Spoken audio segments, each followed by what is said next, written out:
The perks of not being a wallflower. Superman and Lois.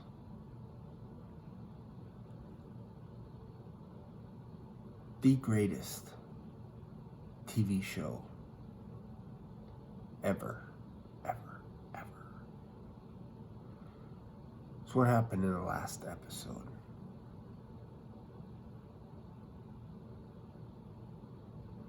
We visit with the Clark family. Clark Kent, Lois Lane,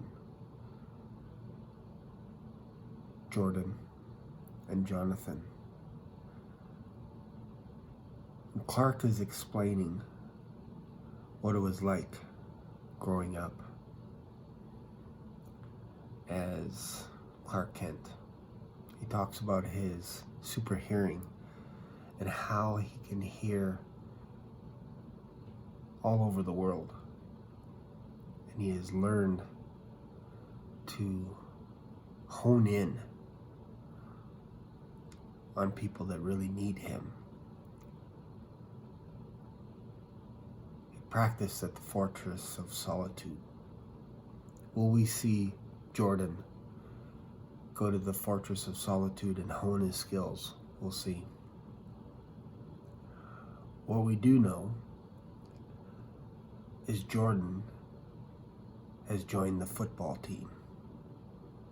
That was surprising. I was thinking he was gonna stay low, but it makes sense. He's got angst. He wants to let loose. He's feeling bullied at school, so he confronts it. When Jonathan sees him show up, he thought it was a practical joke. But when Jordan shows up to play, man, that was such a good scene. Watching Jordan destroy the other players. He was like an MVP. He's on the team now. That bothered Clark because when he was a kid, he wasn't allowed to play baseball or anything. So he talks to Jordan about that. Why he doesn't want him to be on the football team. And of all people, Jonathan actually makes a case that if you can't use any of your powers, what's the point of being special? Which is a good point. Damn good point. Lois is continuing digging for her story at the Smallville Gazette. Last couple of weeks, she hasn't really had too much of a role. It's just been on the sideline. But in this episode, the perks of not being a wallflower, she goes to a hotel to investigate or to talk with a witness. Excuse me. Regarding Morgan Edge. And a bad guy shows up. And this guy starts throwing her against the door, throwing her against some furniture, and I thought, man, I'm never comfortable watching a guy beat up on a woman. Never. Especially not Lois Lane. That was, you lay a hand on Lois Lane, that's disturbing. And you're gonna pay because she pulls out the Jimmy clicker. And he's like, that's not gonna help you. And she, as soon as she pushes the button, she says, this won't, but he will. And the second she presses it, Superman is there.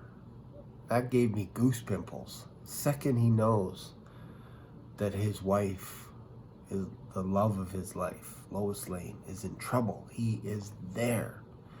And he comes busting through the hotel in slow-mo. Turns out this guy is pretty tough because they go toe-to-toe. And Superman even does the back and forth, almost like tag teaming with himself.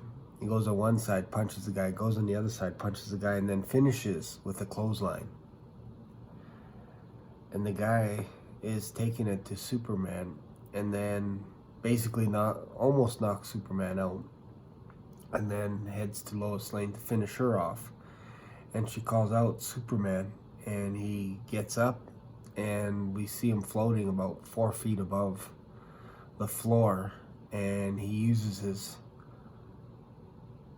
frost breath, if you will, freezing breath, freezes the guy and then smashes him. It's like watching a video game. It was awesome. That was such a great move, to freeze someone and then give him a uppercut. That was pretty good. And then the guy left, and then Superman had to take him to take her, the witness, whoever that lady was, to the hospital. Well, let's talk about the end. The end is interesting because this bad guy is driving down the road, makes a phone call to, I believe it was Morgan Edge, and he said that Superman saved this girl, this woman. And we don't hear the person on the phone, but the bad guy says, how are you going to deal with this? How is she going to deal with it? Because I think they said that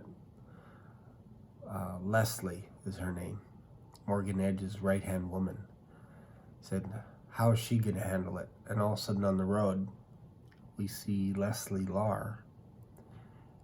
And I didn't really know it was her,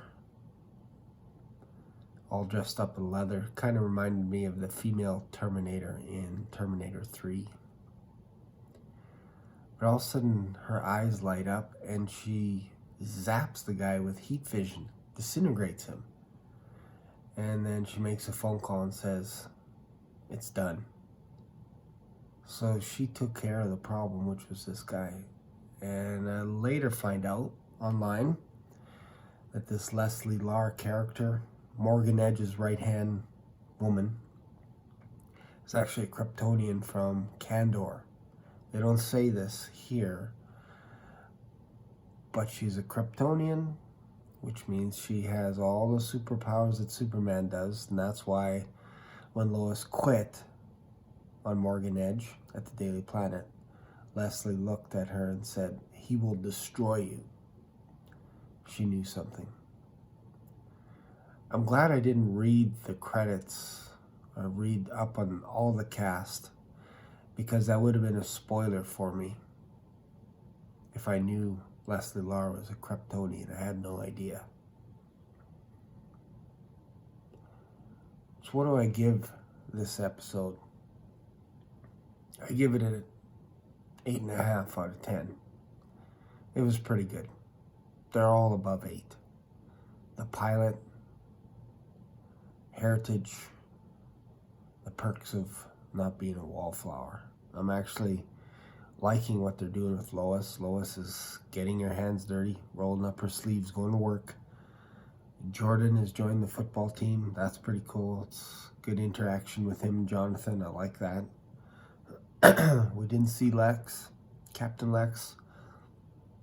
That's okay. He's building another suit. That's it for the review of Superman and Lois, the perks of not being a wallflower. Hope you like this.